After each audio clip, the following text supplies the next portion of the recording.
Making professional video as a filmmaker and getting brand deals as a content creator all starts with a video that needs editing. Well, you've made the right choice choosing Final Cut Pro because it's the easiest, most modern editing software, and when you combine that with this complete beginner's tutorial, you're gonna be able to go from opening Final Cut, maybe for the first time, to finishing and delivering a professional video in 7 steps. We'll go from having a bunch of unedited, ungraded clips to a full 30-second piece ready for upload.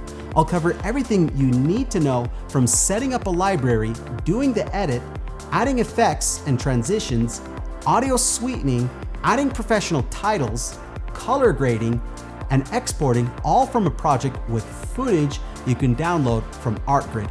And I've got a special trick up my sleeve that will make your films look more cinematic in the blink of an eye.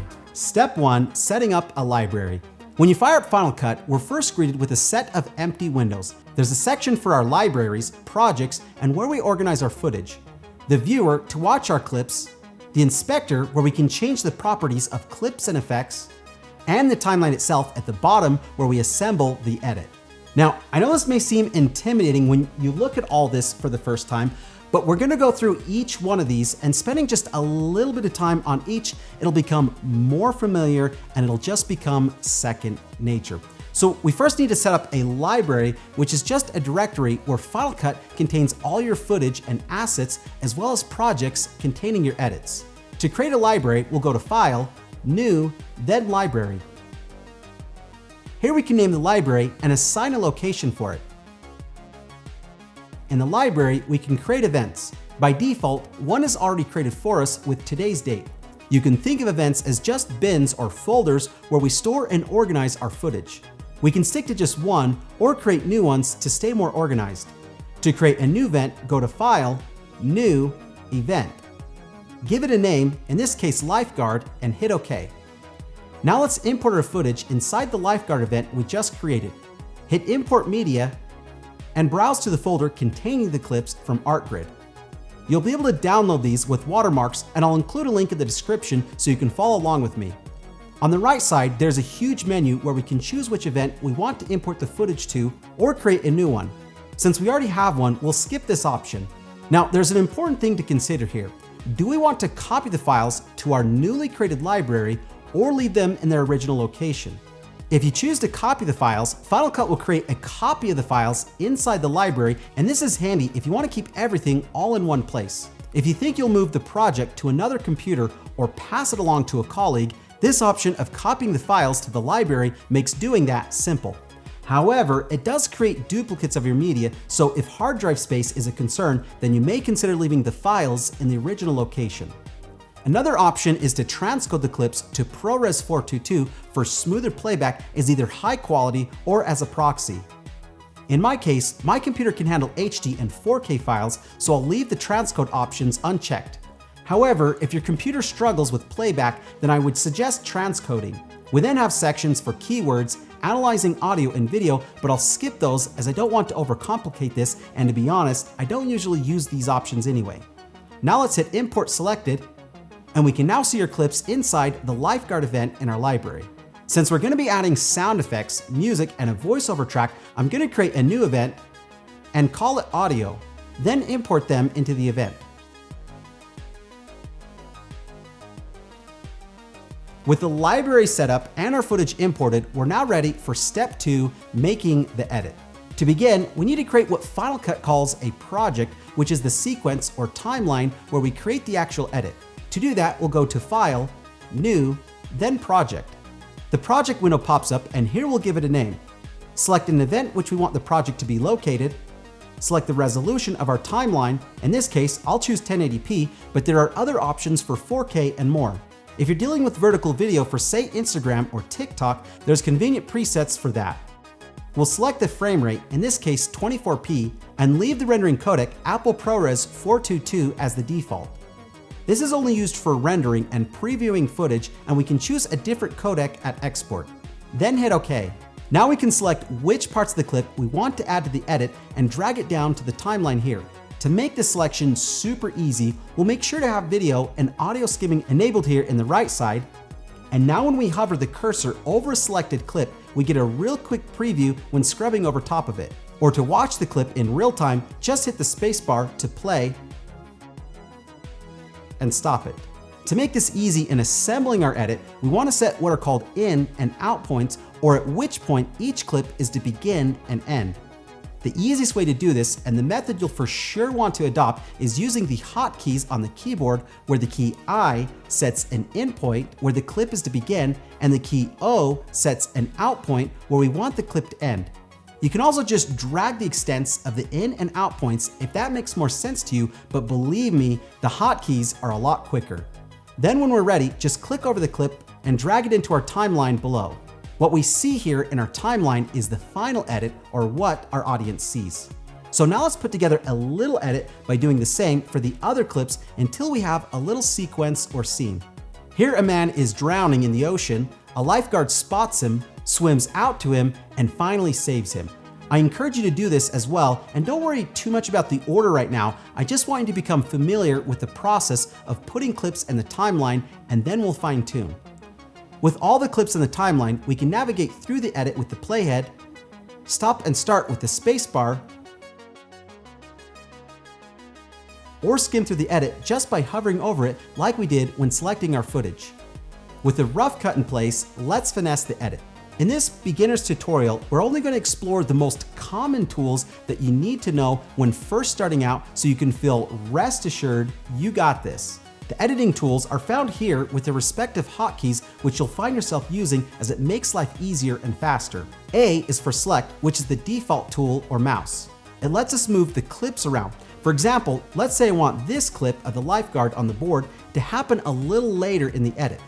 I'll select it and drag it over the cut between these two clips of the man drowning. And you'll see it automatically makes room for this clip.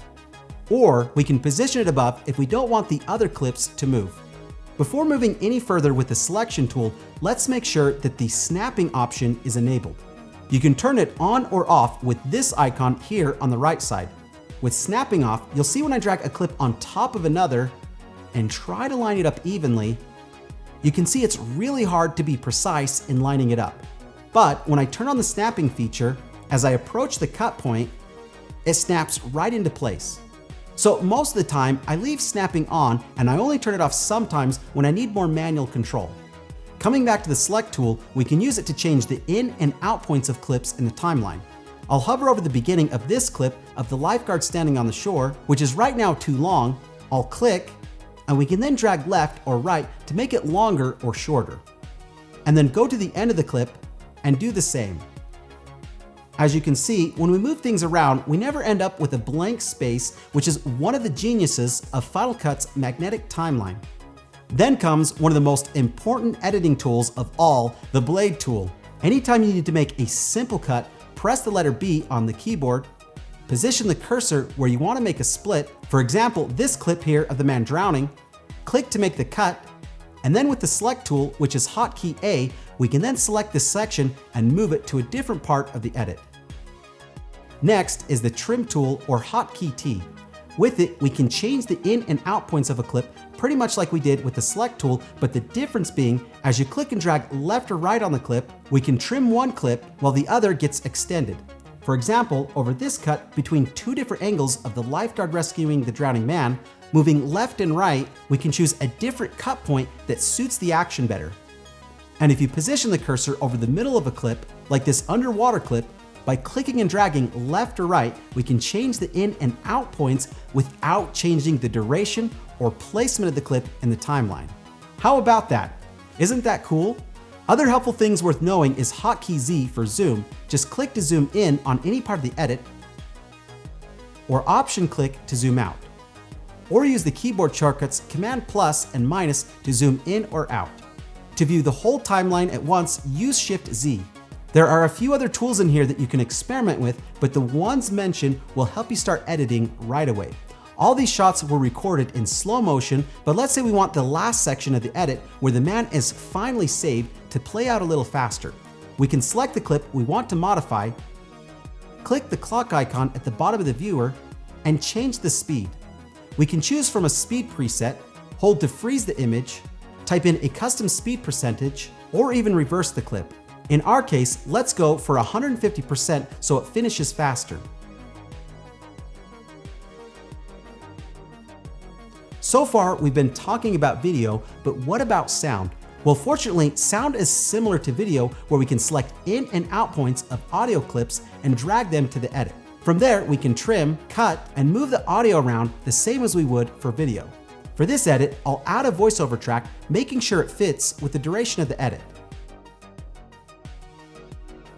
Add a few water splash effects to add to the drama of the drowning. And finally, a dramatic music track that I'll trim to the right duration. Now if I play this back, I was sure to meet an untimely. You'll notice the audio clips are too loud where they're competing with each other. So to change the volume, just select the clip, go to the inspector, and move the volume slider down. I'll bring down the volume of the water effects a lot, the music down just a bit, and the voiceover up. Drowning in the ocean depths, I was sure to meet an untimely death. This is just a quick correction. We'll further finesse the audio in the sweetening step. Now let's jump to step number 3, effects and transitions. To open the transitions panel, click this icon over to the right. Here we'll find transitions for dissolves, blurs, wipes, you name it. To add a transition, we can click over a cut to select it, then double click the transition to add it, or simply drag it over top of the cut. Most of these transitions can be distracting and even corny, like the star wipe. So we'll just stick to the one used most often, which is the dissolve. Let's try it here between the first clip of the man drowning and the lifeguard on the beach. To modify the transition's duration, hover the cursor over the left or right edge of the transition and drag left or right. To move the transition so it begins a little earlier or later, hover over this icon in the middle of the transition and drag left or right. Let's play it back.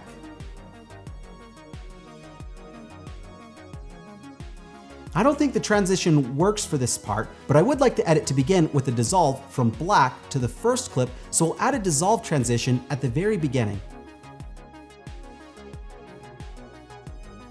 We can also apply transitions to audio clips as well. The reason you do this is so that we get a fade-in effect that goes along with the dissolve from black to video. Then for effects, we'll click here to open the effects panel. Here we'll find blurs, distortions, keying effects, and so on.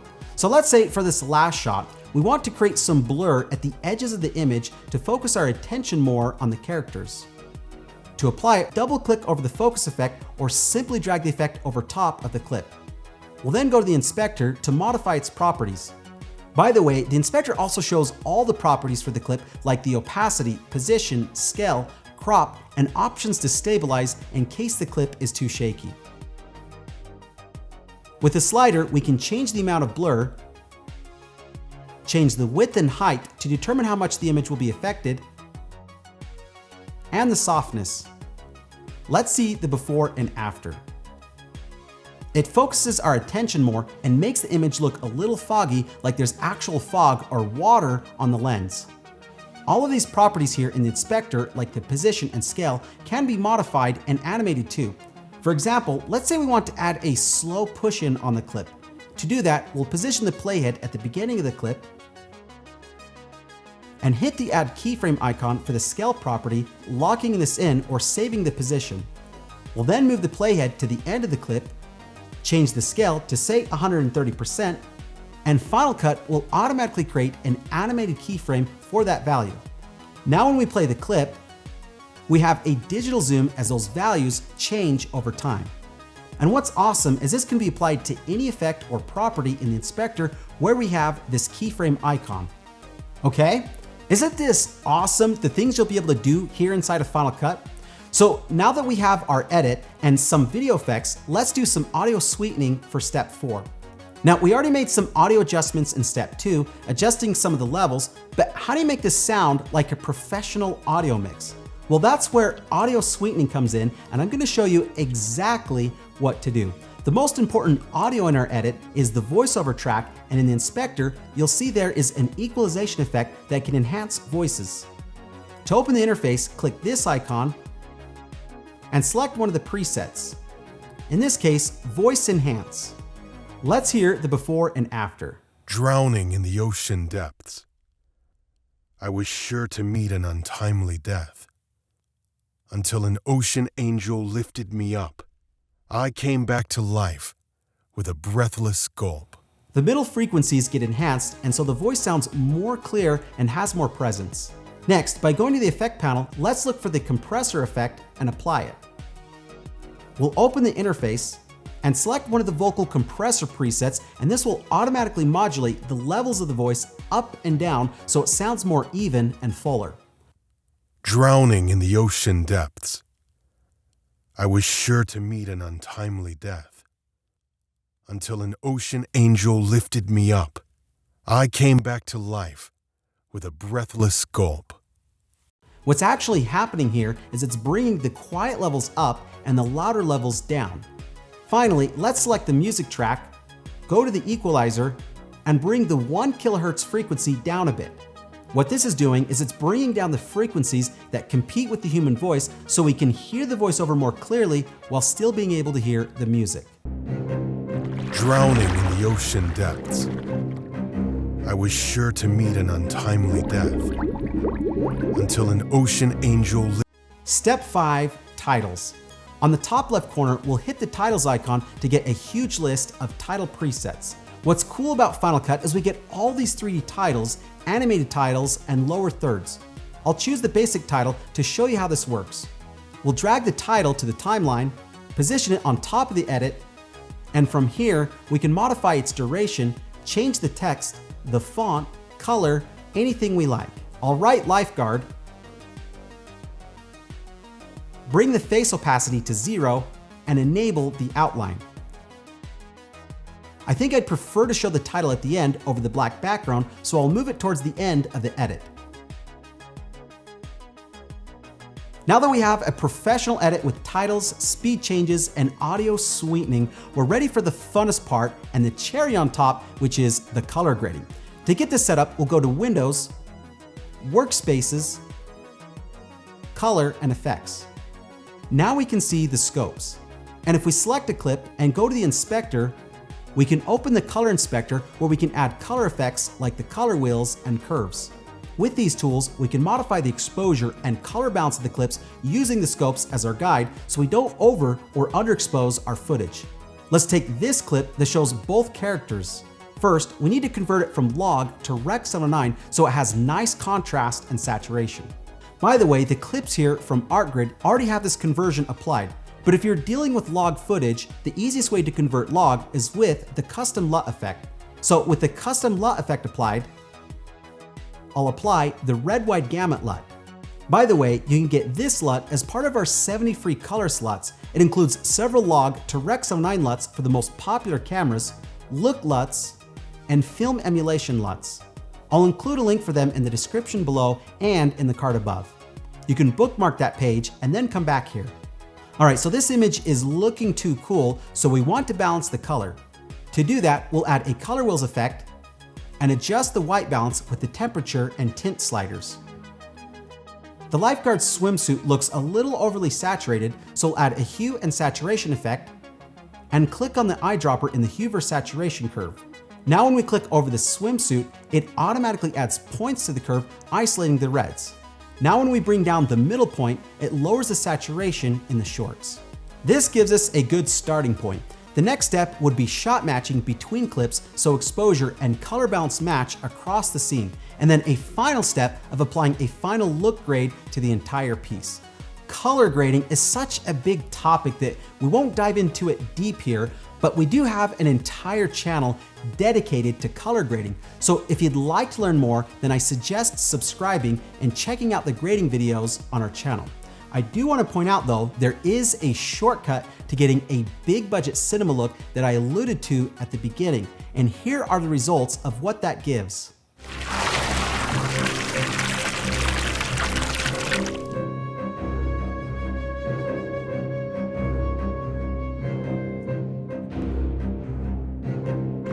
drowning in the ocean depths. I was sure to meet an untimely death until an ocean angel lifted me up. I came back to life with a breathless gulp. You can see looking at the finished edit with final grading how much this sets it apart into something that looks expensive and cinematic. We have just one more step before I reveal what this shortcut is. Step 7, the export. To export our final edit for sharing or uploading to the web, we'll go to File, Share, and choose a preset or choose Export File to dial in custom settings. Under Settings, we can choose a format if we want to export only video or audio or both, or choose a preset for the web or broadcast and choose a video codec. In this case, I want to upload to YouTube, so I'll choose the H.264 codec and click Next. Add a name, specify a location, and hit Save. Wait a few seconds. By the way, you can see the render progress here, and that's it. Now, if you've followed these 7 steps all the way through, you'll get a professional looking video all done inside of Final Cut Pro. So what is this trick for getting cinematic looking video? Well, this is something that I obsess over and I've devoted an entire career to achieving. Rather than pushing on color wheels or sliders where you actually have to take your eyes off the image, color grading is easier when you're able to literally click on things in the image and then make a change. Take, for example, brightening shadows that are too dark. By clicking on the shadow areas and dragging up, you're able to brighten the shadows without affecting the rest of the image. The software automatically knows that I want to adjust the shadows. Other things like the color of the sky can be changed by literally clicking on it and dragging, or fine-tune the color of skin tones by clicking and dragging. Scopes are beneficial, but having a false color feature allows you to see exposure ranges as sort of a heat map where red is clipped or overexposed, and with this, you're able to just click and drag down to recover highlight detail. Shadows that are too dark or crushed show as purple, so you're able to click and drag up. And if you're unsure where skin tones should be, well, this is easy as they should be in the gray, green, and pink areas. Something that Final Cut doesn't have is the ability to preview LUTs or see what they do before actually applying them. You see, normally you'd have to browse through LUTs from a drop-down list, try one. When that doesn't work, try again. But with something like this, you're able to see what LUTs and presets do, and this makes finding the right look for your project super easy and fun. There are, of course, other professional things like shot matching, copying corrections from one clip to another, support for auto corrections with the X-Rite color checker chart, and so much more. The shortcut I'm showing here is a plugin purpose-built for Final Cut Pro called CinemaGrade. So instead of having to spend weeks or months trying to learn all this stuff and sifting through the web for reliable color grading tutorials, the CinemaGrade plugin with the Academy training in the Filmmaker package is a one-stop shop for getting a cinematic look and delivering professional video to the web. If you'd like to find out more about CinemaGrade, you can click the card above and I'll include it as the first link in the description below. Because you've made it this far and I want to see you succeed in your journey, you can get 20% off of CinemaGrade for a limited time using discount code YouTube20 at checkout. If you have any questions about the tutorial or CinemaGrade, let me know in the comments below and I'm happy to help you out. For more videos like this, click the subscribe button and then the bell to be notified of our next one. I'll see you in the next video. Let's make cinema quality video.